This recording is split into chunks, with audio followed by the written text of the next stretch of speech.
Tak čo je náročnejšie, tenis alebo natáčanie, tak určite po fyzickej stránke je to tenis. Predsa len je to šport a proste je to úplne niečo inom a ide hlavne o to, na čo človek zvyknutý. Ja som zvyknutá na to makať na kurte a drť úplne inak ako tuto. Tu je to vlastne iba o tom státi, o tom pozovaní a to je zase taká iná únava, možno je taká viacej psychická, takže...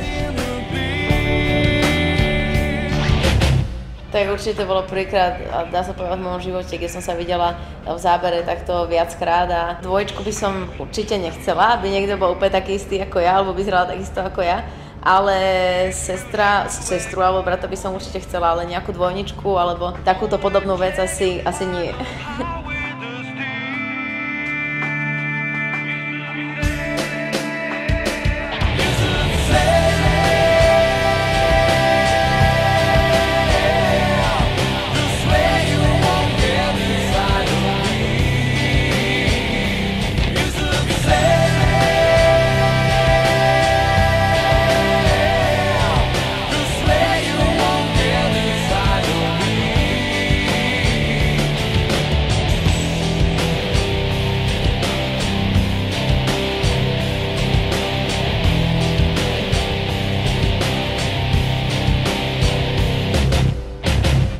A táto posledná scéna ma začala strašne baviť, takže keď režisér povedal, že proste to skracuje, tak ja na neho pozerám, že nie, ja som si ešte chcela zahrať, takže ako unavená aj nie som v tomto momente. Som sa tam tak nadnášala, takže ma to veľmi bavilo.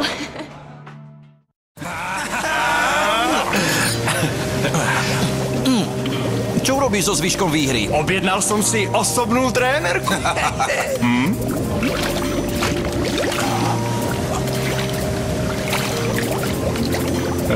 To čo si vyhral? 100 násobok?